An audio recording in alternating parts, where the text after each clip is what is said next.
Sa wala ng ating CCN, FBI, Center Communication Network Incorporated, pagsunod sa komunikasyon ng neutralidad, pagtupad sa paghatid ng balita, pagkawalang kinikilingan, CCN News Filipino News Channel TV 83.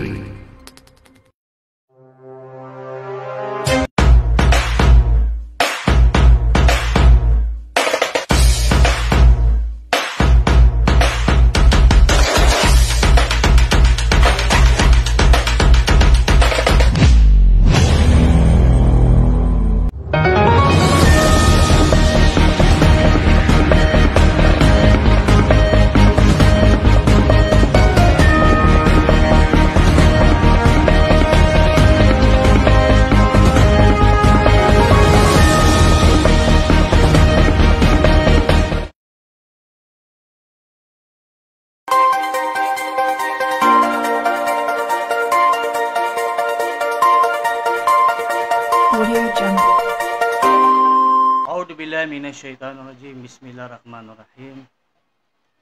Nahmaduhu wa nusallimu ala rasulil karim. Amma ba'd. Assalamualaikum warahmatullahi wabarakatuh.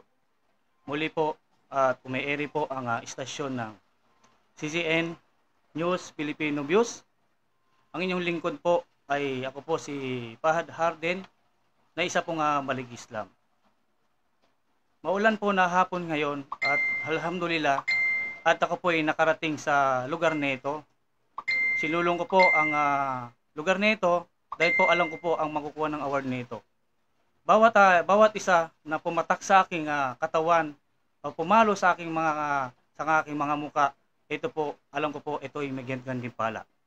Dahil ang Allah Subhanahu wa Ta'ala ay lahat ng mga gawain na mga mabuti para lamang po dito sa kanyang agama ay sacrifice. Ito po ay may kakaroon ng gantimpala. Alhamdulillah. Muli po, i-follow nyo po ito, ay i-share nyo po ito, nang sa ganun ay makarating po sa lahat ng mga kababayan natin, kapatid natin, itong programa na ito. At kasama ng mga bumubuo nito, ng ang istasyon na ito. By the way po ay, pasensya nyo na po dahil first time ko po mag-live sa ganito. Pero po, ako po ay nakakapagsalita doon sa iba't ibang mga lugar. Kasi po ako po ay nagdadawa street. Nagpapahayag po tayo sa mga tao nang sa ganun ay masumpungan nila at malaman nila yung aral ng Islam. Alhamdulillah, at binigyan ako ng pagkakataon ng Allah at kasama ng bumubuo ng programang ito, ako po ay magkataon na bigyan ng isang oras sa hapon na ito. Alhamdulillah, nagsasama-sama po tayo sa loob po ng isang oras. At bago po lahat, magpapakilala po ako sa inyo bilang isang kapatid nyo sa panampalatayang Islam. Ako pala ay dating Kristiyano at iba't ibang reliyon bago ako pumasok sa Islam. Dito po natin din ipapasok ang paksako na ito, ano yung Islam. Dahil Islam din po ang aking pinasok na ito at Islam din ang aking reliyon. Kaya po ito, maraming pong pwede natin i-discuss para po sa Islam. Ibahagi po natin ang bawat kwento sa ating mga sarili. Hindi po tayo pagmayayabang na ako yumakap sa Islam. Hindi po ako nagmamakaawa sa inyo na para ba akaawaan nyo isang Balig Islam. Ito po kinukwento namin. Sinasabi namin, pinapaalala namin sa inyo, no? Nang sa gano'n yung mga kapatid natin, naliligaw na nilang landas, ay masumpungan nila, ganun pala ang kalagayan ng isang Balig Islam. Una sa lahat, kababayan, nung ako'y hindi pa isang Muslim, kagaya rin ako ng isang kabataan na naghahanap ng mga anong bagay para ikasaya ko. Naghahanap ako ng mga bagay na para ipagyabang ko yung sarili ko. Nagyayabang ako para ipagmalaki ko sa mga kaibigan ko, ako'y matapang. Pinagyayabang ko sa sarili ko na ako'y isang sansiga. Ngunit kababayan, sa panahon na yung kababayan, no, ay yung pala ako pa ay naliligaw. Nang gano'n na ako'y para bang laging tumatakbo. Para bang lagi ako nawawala sa sarili ko. Ang ginawa ko, pumasok ako sa iba't ibang mga reliyon. Alam niyo kababayan, kapatid sa panampalatayang Islam, iba't ibang aking reliyon bago ako yumakap sa Islam. Naging iglesia, naging born again. Minsan nga, alam nyo, sinamba ko na yung Satanas. Dahil ligaw eh. Ligaw eh. Ligaw ako sa kapanahonan na yun. Naging siga, subhanallah. Naging tarantado. Pero, ito nakapagbago sa akin, itong reliyon na ito. Iniwan ko yung reliyon ko. Nang ako'y lumalapit na sa reliyon, nang aking pinasukan noon, kababayan, ako po pumasok sa isang kumbento na tinatawag na Kusulista. Alam po ito ng mga kababayan natin na Kristiyano, ano yung Kusulista. Isa po yung kumbento na pinapasok po ang mga kalalakihan at grupo-grupo ng mga kalalakihan at meron din pong mga grupo ng mga kababaihan. Grupo sila na para hindi mahalo ang babae, pero sila mga bats. At kami po yung mga bats na yon na mga kalalakihan. No? Yung nandun ako, kababayan, na nagsisi ako sa lahat ng aking ginagawa. Nandun ang lahat ng mga matalino, magaling, sa mga kasulatan na ipinamamana o ibinibilin sa amin. Na tumatagos sa aming puso. Nung nararamdaman namin, yung mga bagay na aming ginagawa ng kami pa'y naliligaw pa ng landas. Ngunit kababayan, ito hindi to paninira. Ito'y paalala sa mga kapatiran natin na hindi sumusunod. Hindi sumusunod sa aral ng Islam. Tingnan natin ang isang balik Islam, bakit namin pinagpalit? Bakit namin pinagpalit ang reliyon namin na pwede kaming kumita? No? Pwede kami sumama sa mga mayayaman na mga pastor. Pwede kami sumama doon sa mga pare na mga mapera. Bakit? Bakit namin iniwan to sa pamamagitan nun? Pwede kaming kumita. Pwede kaming sumama sa kanila. Pwede kami malibre ng pagkain pagsama namin sa kanila. Ngunit kababayan, na nandun ako, kababayan, busog na busog kami. Inaalagaan kami. Inaalagaan kami ng mga sponsor doon. Inaalagaan kami ng mga attorney, mga pastor, mga pari doon. No? Inahasa kami. Pinangangaralan kami. Para daw ipamuhay namin na bilang isang Kristiyano. Ngunit kababayan, nang ako'y graduate doon, kababayan, at doon, kababayan, kung bakit nilayuan ko yung reliyon na yon, yung lahat na nasaksayan namin doon. Ngunit kababayan, tingnan nyo, meron para doon isang bahay kubo, ipapasok mo yung kamay mo. Sabi niya, lahat ng nakita mo dito, huwag mo ipagsasabi. Bakit? Sabi ko, bakit sa sarili ko? Bakit kailangan to hindi pagsabi sa mga tao? Dapat sabihin to sa mga tao para malaman nila kung anong ginagawa natin dito. Ngunit sabi, wag na wag. Abilin sa amin, wag na wag nyo itong sabihin. Wag na wag nitong sabihin na para makapapasok tayo ng mga tao. Dahil alam natin ang mga tao ay gusto nila ay puro pasaya. Gumawa kayo ng mga kwento. Gumawa kayo ng isang halimbawa na para pumasok sila dito. Kaya ang ginawa namin doon, kababayan, mga Kristyan o mga Muslim, anong ginawa namin doon? Kami naghatak ng mga tao. Kami ay nagparami at kami ay gumawa ng isang grupo na para ipasok sila sa aming ginawa namin noon. Ngunit kababayan, dahil ako ay ginabayan ng Allah subhanahu wa ta'ala. Dahil isang Kristiyano ay nasanay na ako na tuwing linggo ginagawa ko ang pagdadasal. Dahil pamata na yun ng isang Kristiyano. Panatay na ng isang Kristiyano na ako'y lagi na lang nagsisimba. Alam nyo ba? Ano ang pumasok sa akin nun? Ang pumasok sa akin doon, kababayan, ay bago ko pumasok doon, nakaramdam ako ng kakaiba sa aking katawan. Nagkaroon ako ng init sa aking katawan, yung pawis na pawis ako. Bakit? Sabi ko, bakit ganito aking pakiramdam? Kung tunay at tama itong reliyon na ito, dapat kaginahawanan ito sa akin to. Tumingin ako sa kaliwa at sa kanan, sa likod ko, sa harapan ko. Nakita ko ang mga kababaihang kalalakihan, tinitignan ang magandang dalaga. Imbis na ito'y pagtuunan niya, bigyan niya ng pansin ang pagsisisi niya sa kasalanan niya. Ngunit itong dalaga, ngunit itong tinitignan niya, ang ginawa niya ay kaligawan. Sabi ko, ito ba ang tunay na reliyon? Naisip ko, mag-Muslim na lang ako. Humingi pa nga ako. Ikaw, sabi ko, kung tunay kang Diyos, dapat ay maintindihan nila, malaman nila anong dapat sa'yo, anong dapat inilang ibigay sa'yo, anong dapat ang gawin nila pagpapasok sila dito sa reliyon, sa Kristiyano na ito. Ang ginawa ko, na walang naghikayat sa akin, at bigla lang pumasok sa akin, sa aking sarili, mag-Muslim na lang ako. Alhamdulillah. Ngayon, alhamdulillah, At ako po ay isa ng balik Islam. Ang pangalan ko po dati, ako po ay si Gilwell Harden. At tubong Marikina, at ako po ay may lahi po akong Jamaican. No, ang lahi ko po ay gali pong ibang bansa. Pero ngunit dito lang po lumaki ang aking mga magulang, ang aking tatay. Pero ang lahi po ng aking tatay ay ibang lahi po ito. Ngunit kababayan, ito po hindi po isang pagyayabang na banggitin ko po ang kwento ng aking sarili. Ay hindi po para ito'y mahawa. Ito po isang halimbawa lang sa mga kapatid natin, mga Muslim. Karamihan ngayon, kababayan, ang mga kapatid natin ay nalalayo na po sa Islam. Nalalayo na po sila sa pamamagitan ng turo ng Islam. Lagi tayo nagsasabi sa mga tao, nangangaral tayo, ang kagandahan ng Islam, pero sabi natin sa sarili natin, yung ugali natin ay hindi natin mabago. Bisan pagmamalaki natin sa labas ng ating bahay, no? Sasabihin mo na mayroon ng kasagutan, Muslim ako. No? Matapang ako, kababayan. Hindi isang Muslim ay isang matapang, katotohanan, kapatid. O kapatid, kung Kristiyano, malaman nyo ito.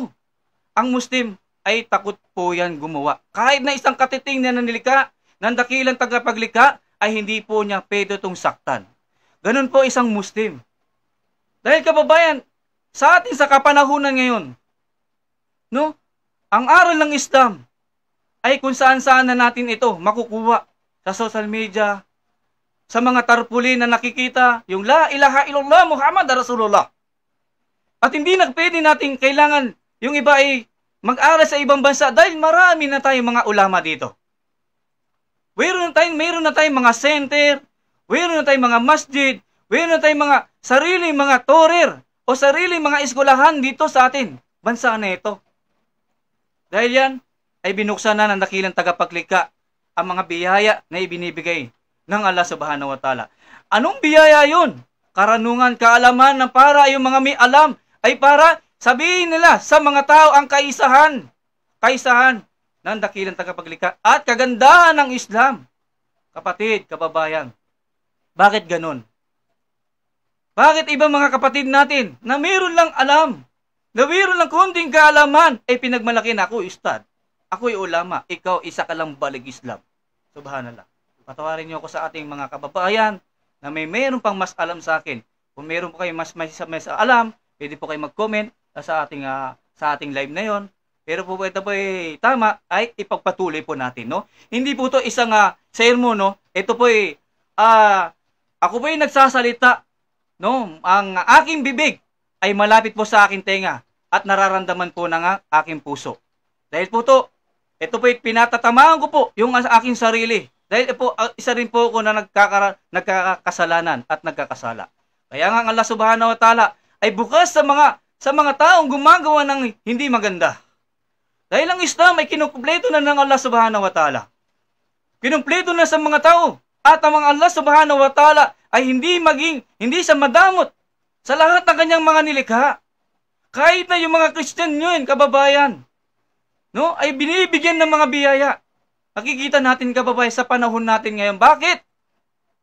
Bakit marami ngayon nagkakaroon ng baha? Yung mga lugar na hindi bumabaha, bakit bumabaha? Kababayan, ito isang babala.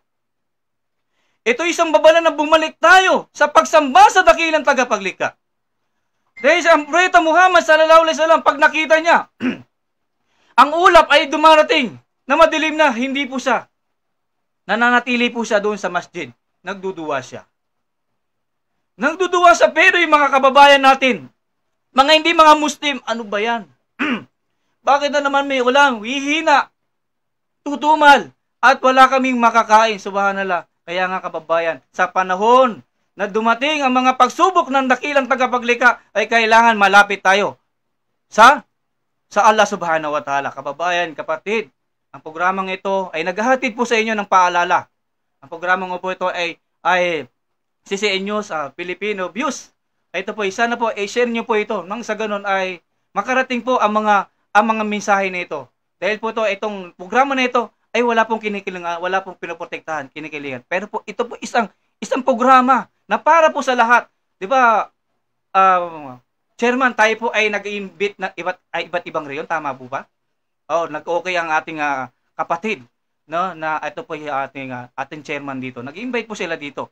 Kung pwede po ay mag-comment kayo at mag-share kayo, at kung gusto niyo po na magkaroon ng programa dito, ano lang po kayo sa aming chairman na ito. Siya po isang magiting dahil alam po natin ang kanyang sacrifice, no, sa pamamagitan na maliit na kwarto na ito, pero sa paningin ng Allah Subhanahu wa Ta'ala, ito'y buhay sa paningin ng Allah Subhanahu wa Ta'ala. Dahil ang pagpaalala sa may singa, pagpaalala na para lang lamang sa Allah Subhanahu wa Ta'ala, ito'y binibigyan ng mga biyaya ng Allah Subhanahu wa Ta'ala. Dahil bigyan tayo ng Allah na Subhanahu wa Ta'ala ng mga kalakasan,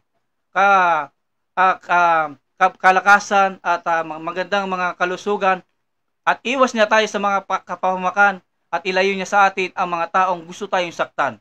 Dahil ang Allah Subhanahu wa Ta'ala ay puprotektahan niya ang lahat ng mga taong naniniwala at sumasamba sa Kanya.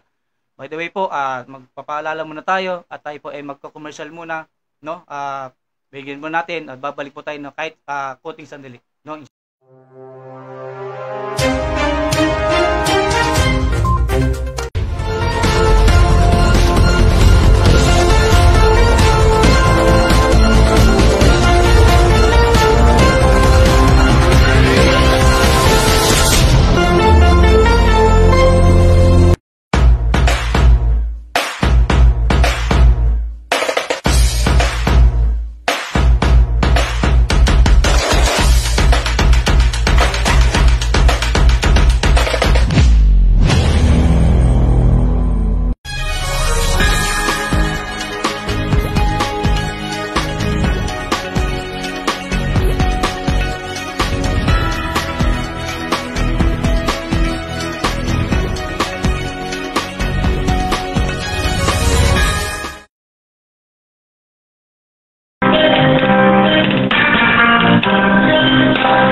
balita.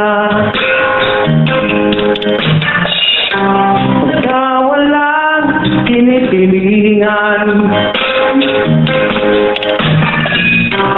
upang ipaalam sa mga tao ang kahalagahan ng pagpaplano.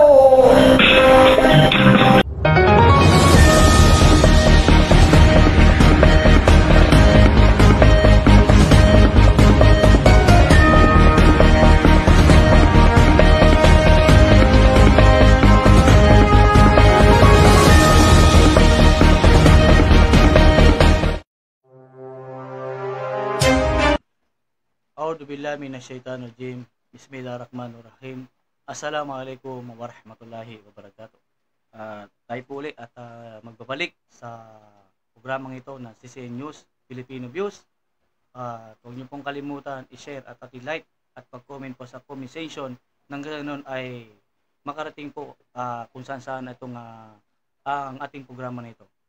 At ano niyo rin po at dagdag natin, mag-comment po kayo kung saan lugar, nang sa ganun ay malaman natin kung saan po kayong lugar at para mabati namin kayo sa pamamagitan ng pag-live na ito.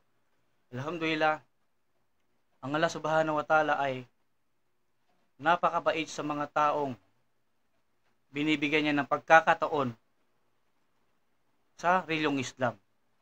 Dahil ang mga tao ngayon ay marami ng gustong hanapin ang katotohanan, na mayroong umaangkin sa kanila na sinasabi nila sa ibang mga ngaral, sila yung katotohanan. Dahil wala namang reliyon na dapat na sabihin niya ito'y pangit, lahat siyempre ay gagamitin niya ang kagandahan. Pero kababayan, itong Islam ay wala pong halong negosyo rito. Wala pong halong negosyo o wala pong halong politika rito. Dahil ang isang politika ay kailangan din ay makatuwid din o makalagay din sa Quran o anong gagawin niya, yung mga batas. Yung mga batas na hindi po ginawa ng mga tao.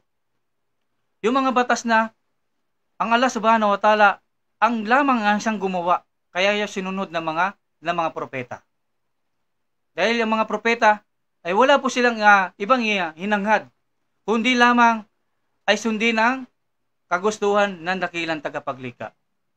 Wala sa kanilang umangal sa kanilang mga ginagawa. Wala sa kanilang mga kamag-anak na gumawa ng mga hindi kanais-nais. At kababayan, kapatid, ang kanilang mga buhay ay binuwas nila dito sa relong Islam. Bakit tayo, kababayan, na meron lang tayo ng konting problema ay nagrereklamo na tayo? Oh, Diyos ko po. Oh, Diyos ko. Oh, Allah. Bakit mo ko binigyan ng parusa? Bakit mo ko binigyan ng pagsubok na ito? Alam mo naman ang kalagayan ko nang kahit isang tuka lamang ako sa isang araw. Kapatid, ayan isang paalala sa iyo na lakasan mo ang panampalataya mo sa panahon na ikaw'y dumarating ng pagsubok. Tingnan natin, kababayan, ang mga tao sa kapanahunan ng mga propeta. Anong sacrifice nila? Iniwan nila ang kanilang pamilya at lugar para lamang sa dakilang tagapaglikha. Yung mga sahaba, tingnan natin ang yaman nila. Yung mga ariyan nila. Dahil sa pagsunod nila sa Allah, sa pagsunod nila sa kasunod ng Propeta Muhammad SAW, ay binigay nila ang kanilang mga kayamanan at oras. Ay sinuko nila ang mga sarili nila. Ginawa nila ang kagustuhan ng Allah Subhanahu wa Ta'ala sa pamamaraan ng Propeta Muhammad SAW.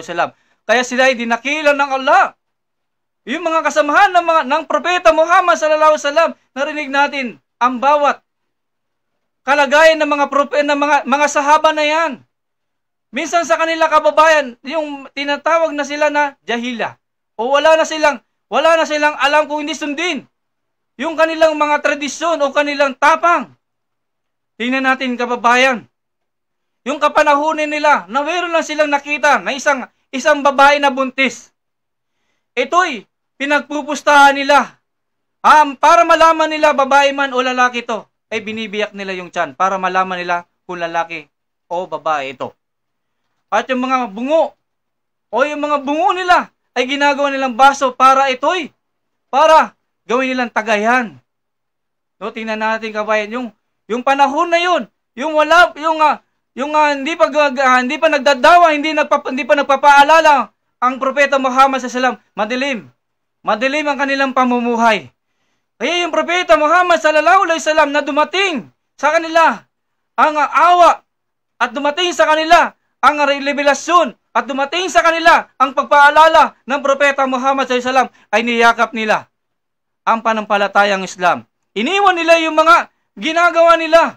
Iniwan nila yung mga katapangan nila. Bagkus, kababayan, naging duwag pa sila sa mga pinagbabawal ng Allah Subhanahu wa Ta'ala. Naging matapang sila sa pamamaraan ng utos ng Allah Subhanahu wa Ta'ala, sa pamamaraan ng mga gawain na ikinakatuwa ng Allah Subhanahu wa Ta'ala. Tingnan natin, kababayan.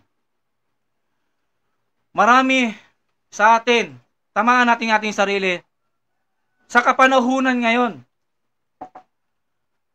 naglaganap ang mga iba't ibang mga reliyon. Nakikita natin sila, napakasipag nila kahit na umuulan. Bago nga ako pumunta rito may nakita ko doon, mga sister, mga brother na hindi mga Muslim, nagbibigay siya ng mga flyers. Pag dumadaan ako doon, sana kami yun. Sana kami yung mga namimigay na yun, kami nagsasalita noon. Ay yung duwa ko na yun, yung hiling ko na yung kababayan, yung lagi ko nakikita sila, sana kami dyan. Bakit sila? Ginagawa nila yan. Dahil sa isip nila, sila yung tama. Binigyan tayo ng pagkakataon ng Allah Subhanahu wa Ta'ala, masama tayo sa grupo na nagdadawa street. Doon, kababayan, ay masasabi natin yung kagandahan ng Islam. Dahil nasanay sila sa pagka narinig nila yung Islam o Muslim o nakita nila yung mga kababayan natin na mayroong palatandaan na isang Muslim nagpapahaba ng balbas, mayroong kagaya ng kasuotan ko na sa ulo, at mayroong yung mga kababayan na mayroong hijab, mayroong nikabi o mga nakahabaya, mahabang mga damit, ay palatandaan nila, yun ay mga Muslim. Pag ito naman nakagawa ng isang kasalanan, ay yung Muslim Bakit? Paano mo nasabi? Kasi yung kasuotan niya pang Muslim. Ito nga, kababayan, kapatid. Ito nga kaya kami nagsasalita, pinaparating namin sa programang ito, pinaparating namin sa mga tao na kababayan natin mga Kristiyano. Pag mayroon tayo nakatagpong mga ganun kababayan, ay kagaya din natin sila yung nagkakasala. Dahil kababayan na nakakarinig na ito isang Kristiyano, ay marami pong klaseng mga tribo ang napapulob po doon sa Mindanao. Maguindanon, Iranon, no, Tausug, kagaya din natin dito sa Luzon, sa Visayas, taga-Visayas, di ba? Dito naman sa may Ilocano, may Matanggenyo, di ba? O iba-iba dahil yung mga tribo bilang isang pagkailanlanan o lingwahe ng isang lugar para malaman niya isa yun ay taga sa amin, yun ay mga katribo namin, doon nagkakaintindihan sila. Lahat po yan ng lingwahe na yan ay ibinigay po yan ng kaalaman ng Allah Subhanahu wa Ta'ala sa mga tao. Para nang sa ganon ay makaintindihan ang mga bawat isang tao, kaya meron tayong lingwahe na binabanggit. No, meron tayong katagang Bisaya, Maranao, Tausug, Maguindanon, no? Ako isang Tagalog, no? Tagalog, no? Para malaman natin. Pag nandoon ka nga sa Mindanao no? Makikita ka nila Malalaman nila pag ikaw nagtagalog doon, ay Tagaluson ka. Ay nga nandoon nga ako ay Tagaluson ka. Paano nalaman kasi yung Tagalog mo ay diretso, no? Malalaman nila 'yon. No? Pag nagbisaya ka naman ay Bisaya ka kasi nagsalita na siya ng Bisaya. No? Pero pag sinagawa mo ang isang kagustuhan ng Allah ay matatawag isang Muslim. Ano yung mga gawain ng mga Muslim? Yung pagdadasal. 5 beses sa pagdadasal, 5 beses sa isang araw. No? Ay kikilalanin ka na isang Muslim. Pero kung iiwan mo ito, ay hindi ka matatawag na isang Muslim. Hindi ka matatawag na isang umat dahil kinukulang mo. Sabi ko sa sarili ko, kinukulang mo yung pagdadasal. Sasabihin mo sa sarili mo na isa kang Muslim, pero gumagawa ka ng hindi maganda. Subhanallah. Ito isang paalala lang na huwag tayo masaktan sa manonood nito. Para po sa atin to mga kababayan, mga kapatid, na bilang isang dating Kristiyano ay nagpapahayag sa inyo, nagpapaalala sa inyo na isang balik Islam ay mayroon nagsasermon sa inyo, nagpapaalala sa inyo na gumising ka kapatid. Gumising ka kapatid. Pag nawala tayo, nandun tayo sa ilalim ng lupa, magigising tayo, makikita natin yung mga nagawa nating kasalanan. Anala. Gigisingin ka ng mga malalaki, mga ahas. Gigisingin ka ng mga na magtatanong sa iyo doon sa ilalim ng lupa. Doon pa lang ang umpisa ng mga katanungan. Doon pa lang ang umpisa ng mga kaparusahan mo, kababayan, kapatid, sa ilalim na yun. Kaya't kababayan, o kapatid ko na nakikinig na ito, no? Pagkakataon na sambahin natin. Huwag natin kalimutan ang pagsamba. Huwag natin iwanan ang pagdadasal dahil ito lamang ang ating sandata at ito lamang ang ating iharap sa dakilang tagapaglikha. Dahil kababayan, ang unang-unang tatanungin ng dakilang tagapaglikha ay yung ginawa mong pagdadasal.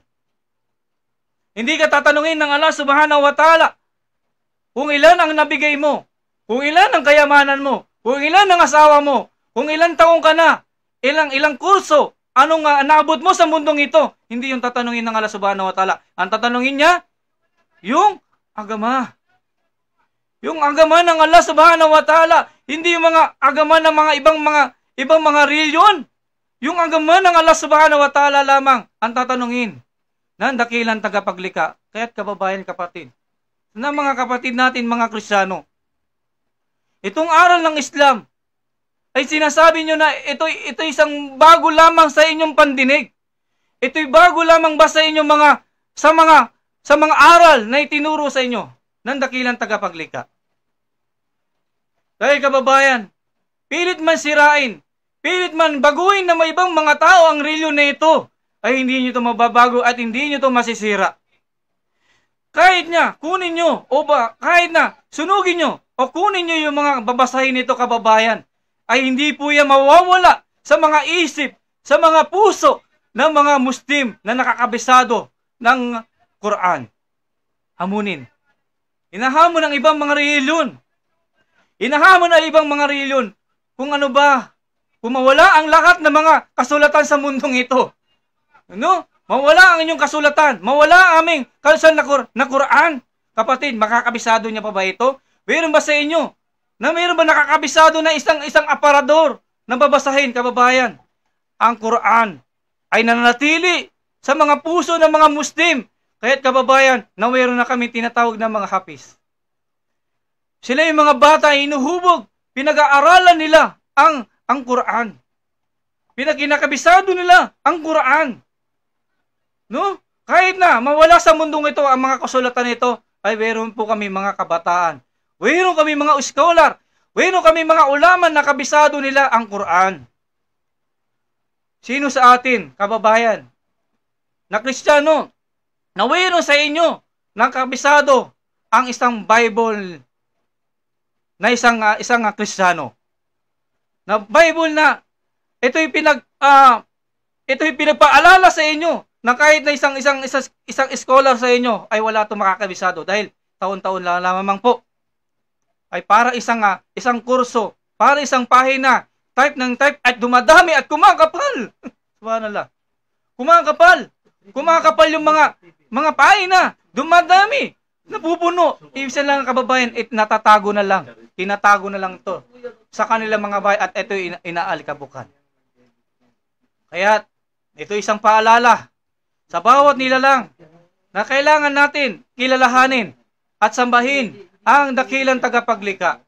Dahil ang Islam, kababayan, ito po ay hindi na bago.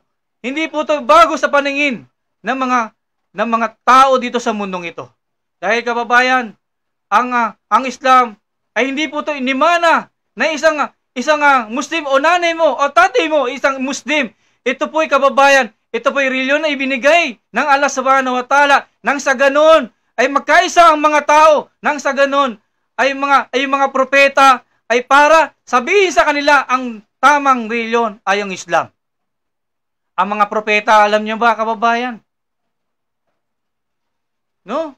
Ang mga propeta ay lahat po yan mga Muslim o Kristiyano, kapatid. Paalala natin to. No? Bigyan natin ng tampansin ito. By the way, bigyan natin ulit ng pagkakataon na bigyan po tayo ng konting palatastas at nang sa ganon, ipagpatuloy natin ang ating sinasabi nito. Muli po, ito po ang himpilan na CCN News, Filipino Views, at i-like nyo at i-comment nyo po at i-share nyo po at mag-comment po kayo kung saan po kayong mga lugar nang sa ganon ay mabati po namin kayo. Assalamualaikum warahmatullahi wabarakatuh.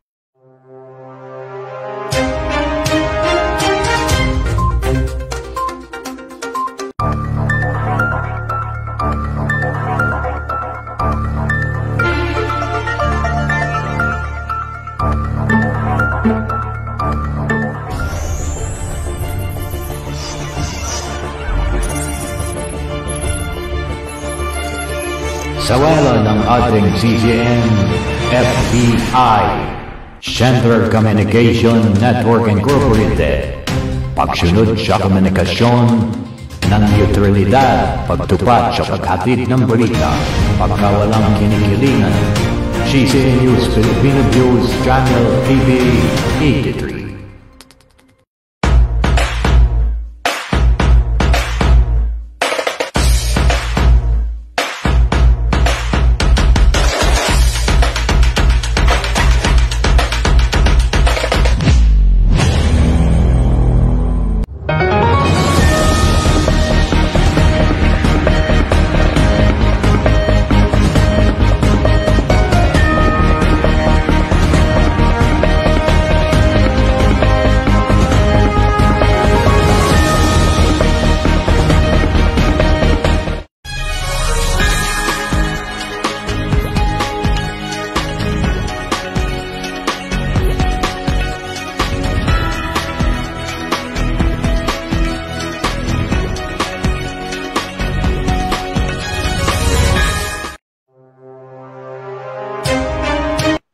A'udzubillahi minasyaitonirrajim. Bismillahirrahmanirrahim. Assalamualaikum warahmatullahi wabarakatuh. Muli po nagpapaalala ang ang programang nito ay CCN News Filipino Views, no? At huwag niyo pong kalimutan i-share at i-like nang ganun ay makarating sa iba't ibang mga kapatiran natin ang programa nito. Ang programa na po ito ay para po sa atin. Para po sa ating lahat ito. Nang sa ganun ay makarating sa bawat isa sa atin ang aral ng Islam.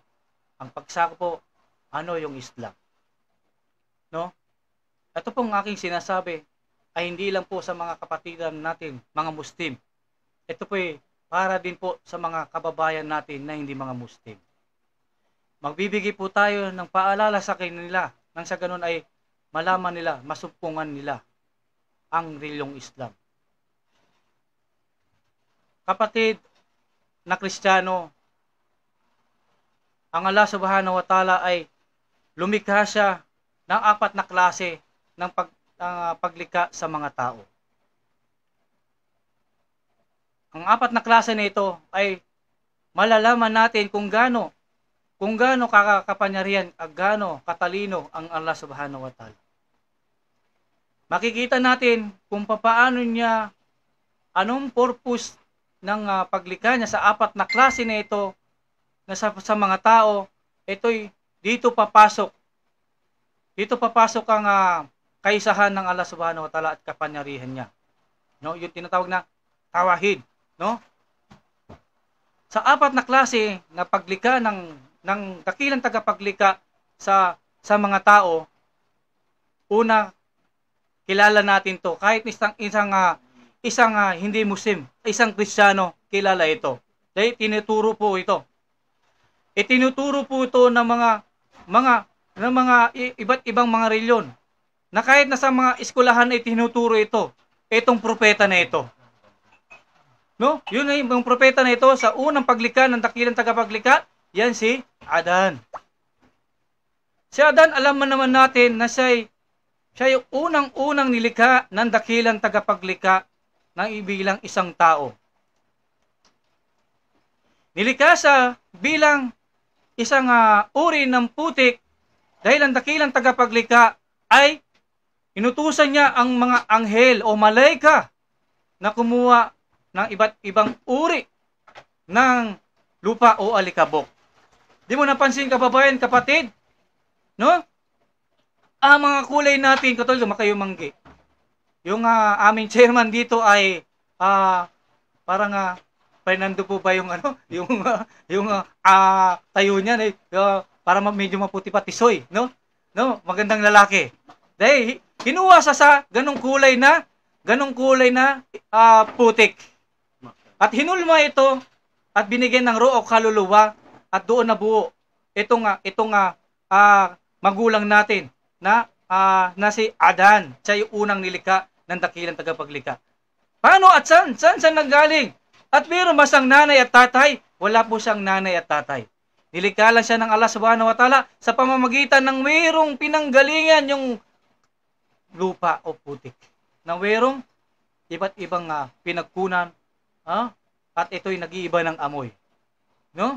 Minsan, natin, pag hindi ka naligo, no, yun ang pala tandaan na nag-iiba ng amoy ang tao. No, chairman, no? Nag-iiba siya ng amoy, no? No? Dahil nilikas doon sa putik.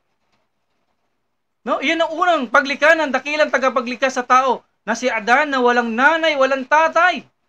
Hindi kagaya natin, kababayan, na tayo po ay nanggaling sa ating tiyan. Na tayo naging baby, at nagbinata, teenager, at tumanda siya, kababayan, inilikha siya bilang isang mama na malaki na siya. Yun ang unang paglikha ng dakilang tagapaglikha sa tao. Pangalawang paglikha ng Allah Subhanahu wa Ta'ala ay si Eva. Si Eva, siya yung partner, asawa ng ating mahal na ninuno na si Adan. Ngunit saan siya kinuha ng dakilang tagapaglikha? Doon siya sa parte ng katawan ng lalaki, tadyang. Tingnan natin yung tadyang ng mga kalalakihan, kulang. Kulang dahil doon siya hinugot ng dakilang tagapaglikha. Na sila inugot at siya hinugot sa babae sa kagad. Dalaga sa kagad at doon niya nagpartner pinatner sila ng Allah subhanahu wa ta'ala. At ang mga anghel, ang mga malaika, no, nagulat sila sa paglikha ng dakilang tagapaglikha sa dalawang ito. No? Sa dalawang ito. Dahil, ang Allah subhanahu wa ta'ala, ngayon nga ay, naliligo tayo, sorry. Dahil sa apat na klase na ito, sa pangalawa na yun ay, yung si Ibah, ang paglikha ng Allah subhanahu wa ta'ala ay, sa pangalawang paglikha ng Allah subhanahu wa ta'ala. Pangatlong paglikha ng Allah subhanahu wa ta'ala na nagsama na, si Adan at si Eva, at doon sila nagsama. Naghalo ang kanilang pagmamahalan, at doon, lumabas ang kanilang mga anak. Lumabas ang kanilang mga anak at dumami. Dumami ang kanilang mga anak at nagsama. At partner-partner, kambal-kambal. At iba't ibang mga kulay, maitim, maputi. At doon dumami ang lahi ng mga tao. At doon din, sumibol ang lahat ng mga propeta. At doon din, sumibol ang lahi ni Kristo. Sa pangatlong paglikha ng Allah subhanahu wa ta'ala, yan ay si Kristo. Si Kristo, alam natin siya walang nanay, ay mayroon tatay.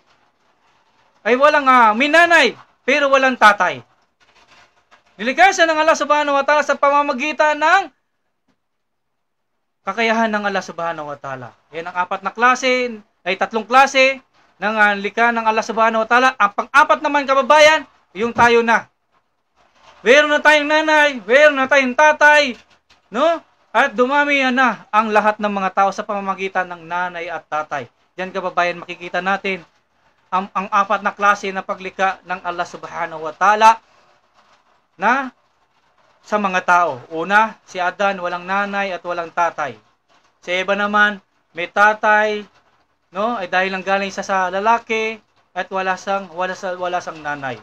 Na nagsama sila, nagkaanak sila, no? At doon na magitan ang nanay at tatay. Yun ang mga pangatlong paglikha ng Allah subhanahu wa ta'ala. Mayroong nanay at mayroon ng tatay. Pangapat ng paglikha ng Allah subhanahu wa ta'ala, yung si Kristo, may nanay, ngunit walang tatay. Yan ang palatandaan ng kakayaan ng Allah subhanahu wa ta'ala. Kung bakit siya lumikha ng apat na klase na ito ng mga tao, nang sa ganun ay makita nila ang kakayahan ng Allah subhanahu wa ta'ala kung paano siya lumikha ng mga bagay katulad natin ng isang tao ay bilang isang paparangal sa kanya, bilang magpapasalamat sa kanya, kababayan, dahil nasama niya tayo sa mga nilikha na ito. Hindi niya tayo sinama sa mga ibang mga nilikha na mga alimbawa na lang yung hayop. Nakita mo yung kalabaw, pag nakita niya yung kasama niya, ningunguya siya lang ng nguya. Hindi niya alam na yung kasama niya ay kinakatay na. Hindi tayo tinulad ng Allah subhanahu wa ta'ala na isang bulate gumagapang kung saan.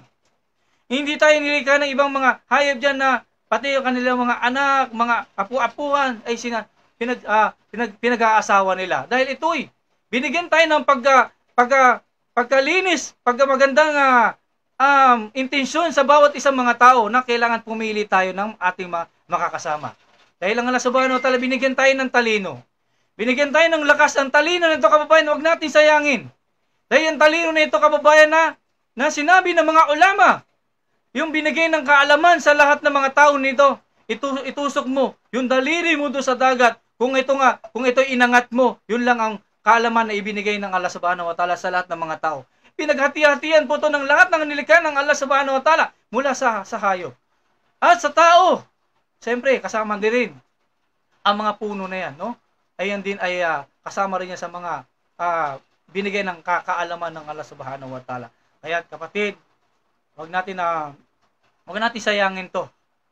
Ang mga buhay natin sa pamamagitan lang ng isang bagay na ikakasira ng ating reliyon. Pag-ingatan natin to. Yung mga aral ng Islam. Kung meron man ikaw isang kapitbahay na hindi lamang niya alam kung ano yung Islam. Ang pagkaalam niya sa isang Muslim ay matapang si Abdul. Tingnan natin, kababayan, yung kapitbahay natin. Merong isang kapitbahay na isang Kristiyano. No, sasabihin niya sa iyo, ay si Pulan. Huwag kang lalabas si Pulan, matapang yang Muslim yan. Dahil ang alam niya yung isang Muslim na ito ay alam niya matapang pag lumabas na nga bahay, akala mo si Rambo na no? No, nangahanap na ng away. Kaya kapatid, ito na yung pagkakataon. ito na yung pagkakataon na yung kapitbahay natin ay bigyan natin ng kunting kaalaman, paalala. No, tungkol halimbawa, yung ginagawa natin pagdadasal. Minsan may nagtatanong ng mga Kristiyano, bakit kayo tuwing madaling araw para kayong kumakanta? No? Ipaliwanag mo ngayon sa kanya ito. Hindi po yung kanta kasi maganda po ibig sabihin yan. Kasi sa amin, sabi ng Christian, sa amin kasi parang parang bell tuwing madaling araw. Kahit kayo madaling araw, limang beses namin ito naririnig. Ipaliwanag mo ito. Maganda po yung ibig sabihin yan. Kasi pag hindi nila alam itong ibig sabihin nito, iba yung sasabihin nila. Sabihin niya, ito na naman, no? Yung mga Muslim, kumakanta na naman, no? Ipaliwanag mo ito. Ipaliwanag mo to sa mga tao na hindi nila alam yung ibig sabihin nito. Ipakita natin sa kanila yung kagandahan ng ang reliyon na ito na itong Islam. Yung propeta Muhammad sallallahu alaihi wasallam. Na mayroong isang matanda na umalis doon sa kanyang lugar. Dahil nabalitaan niya na itong propeta na to, isang lalaki na ito, pag nakausap ka niya, makukuha ka niya. Kahit itong matanda na ito, umalis doon sa lugar niya. Tama-tama, itong lalaki na ito, ay si propeta Muhammad sallallahu alaihi wasallam. Sabi, nanay, o lola, saan ka pupunta? Sabi niya, meron akong iniiwasan. No, isang lalaki. Ang pangalan niya ay si Muhammad o si Ahmad. No, kasi pag nakausap ka niya, no, makukuha ka niya sa kanyang reliyon. Yung propeta Muhammad sallallahu alaihi wasallam, hindi siya nagsalita, tinulungan niya. Tinulungan niya itong matanda na ito sa pamamagitan ng malasakit niya sa matanda na yon. Na hinatid na ng propeta Muhammad sallallahu alaihi wasallam yung matanda na ito. Tinanong ng matanda, sino ba kayo? Ako po yung taong iniiwasan niyo. Subhanallah. Subhanallah, ang propeta Muhammad sallallahu alaihi wasallam. No? Grabe ang fikir niya.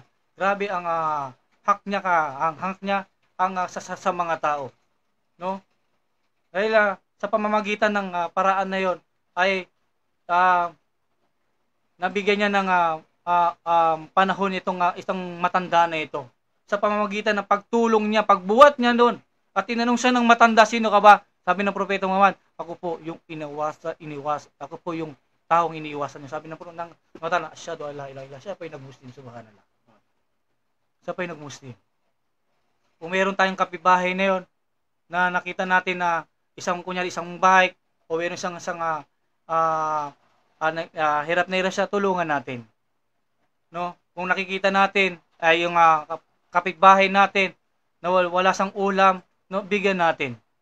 Kung meron siya na naghihirap siya, ay alamin natin kasi minsan yung mga kapitbahay natin na mga Kristiyano hindi sila lumalabas, nagtitiis na lang sila. Nandoon na sila sa loob ng bahay. Minsan pansinin natin, alamin natin 'yon. Hindi naman tayo nagmamarites, no? No, alamin natin yung kalagayan ng mga kapatiran natin mga Kristiyano, lalong-lalo na yung mga kapatid natin mga Muslim. Kaya't kababayan, itong Islam ay wala po tayong lusot dito. Lahat po dito ay isinulat na ng Allah subhanahu wa ta'ala. Lahat po ito ay meron ng pong paliwanag. Na kahit sa pagdadasal natin, no, kahit saan tayo pumunta, ay meron tayong mga masjid. Tingnan niyo po. No, sa aking mga live, ako po ay nag-iikot sa iba't ibang mga lugar. Sabi ko nga po kay aming chairman dito, kukuha po ako ng mga video sa iba't ibang mga lugar ng mga mosque para malaman nila ng mga meron tong mosque, meron tong masjid, itong street, itong barangay. Nang sa ganun ay maligaw kayo sa isang lugar na ito, malalaman nyo na dahil sa pamamagitan ng pagla-live namin sa programang ito. No? Makikita nyo na wala na kayong lusot. No, wala na kayong lusot na para ba ay wala pa namang pero paghahandaan natin na merong masjid diyan, na paghahandaan natin yung pagdadasal natin. Dahil wala na tayong lusot na kahit saan tayo ngayon sa Maynila, subhanallah, where na pong masjid. Nakita natin yung mga kapatid natin. Yung mga kapatid natin sa palengke, mga nagtitinda dyan. Alam nyo, kababayan, isa rin, believe ako sa mga kapatid natin na mga Maranaw, no? Mga Maguindanon, no? Mga Tausug. Pagpunta nila dito sa Maynila, alam nyo ba ang unang-unang hiningingit nila, unang-unang papatayo nila, hindi po bahay, masjid. Halimbawa, kung nakakuha sila ng isang pesto, sasabihin nila, gawa muna tayo ng masjid para makapagdasal tayo, para punong-puno ng mga biyaya ang makarating sa atin. Tulad ni itong programa na ito. Hatid po ng CCN News, no? Filipino Views ay pinapabalita po namin ang kagandahan ng Islam. Pinapapaput po namin sa inyo ang mga mensahe na to nang sa ganon ay tayo po ay magkaisa sa relyong ito. Tayo po ay hindi po tayo magwatak-watak. Hindi po tayo pwede na tayo po ay magwatak-watak dahil ang propeta Muhammad sallallahu alaihi wasallam ay hindi po niya tinuro sa atin magwatak-watak tayo. Hindi po niya tinuro sa atin na tayo magkasiraan. Subhanallah. Dahil ang isang pagwasak kababayan ay pagwasak din ng mga puso natin. Tayo po ay magkaisa. Hindi ibig sabihin na ikaw ay may kaalaman. Yung walang kaalaman ay idadawn mo. Ikaw, mali ka. Ngayon, kung may mali ako, i-correct nyo po ako. I-correct nyo po yung aking sinasabi kung ito po ay may mali. Pero kung ito ay may mali, ay sa akin pong sarili yun. Pero kung tama, ito po ay galing sa dakilang tagapaglikha, kapatid, sa panampalatayang Islam. Magkaisa tayo. Wag po tayo nakagaya na isang Kristiyano, nang ako isang Kristiyano kababayan. Ito po hindi po tayo isang panunumbat. Nang isang Kristiyano lumapit ako sa ibang reliyon, anong sekta ka? Di ba? Di ba? Anong sekta ka? Ano ba ang mukalada ka? Ano bang nabibilang ka? Doon ka lumapit, no? Kababayan, kapatid. Dito papasok ang Islam sa pagkakaisa nito. Na mayroong isang Muslim na nanghihingi ng isang Muslim na hinang tulong, o mayroong isang Muslim na kulang sa kaalaman, o wag natin isang papahiya. Alimbawa na lang, yung isang balik Islam. First time niya doon sa masjid, hindi niya alam ang gagawin. Pagtatawanan pa eh. Di ba, Chairman? Naranasan ko, hindi po ito ito'y pagsusumbat. Ito po kailangan turuan natin sila ng tama. Kasi pag nakita nila, pinagtatawa na ito, wala na sa interest. Wala na sa interest doon sa pagpunta ng masjid, pinagtatawanan siya doon eh. Turuan, kausapin natin, wag natin pahiya. Brother, nakita ka namin. Naintindihan ka namin. At, 5 minutes. Lilat, at bigyan muna tayo ng konting break at pagtastas. Break ko, time na, sorry.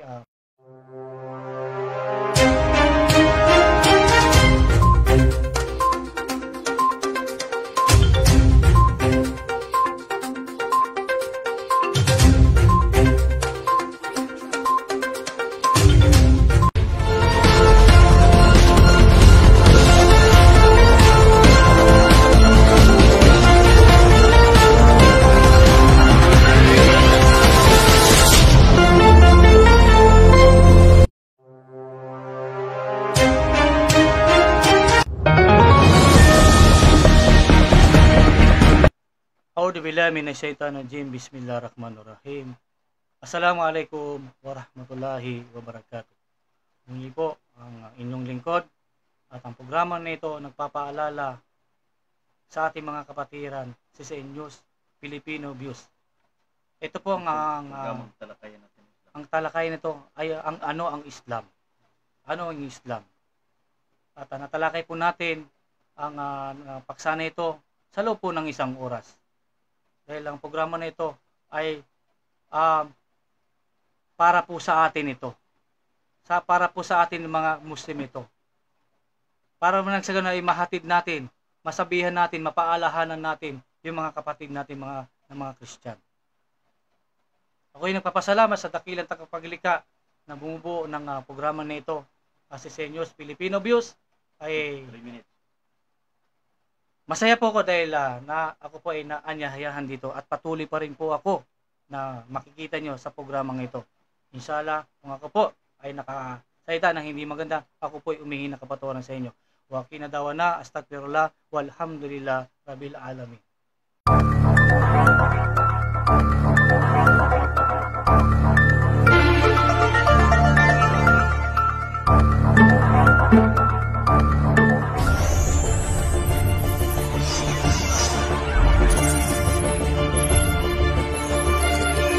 Sa wala ng ating CCN, FBI, Central Communication Network Incorporated, pagsunod sa komunikasyon ng neutralidad, pagtupad sa paghatid ng balita, pagkawalang kinikilingan, CCN News Filipino News Channel TV 83.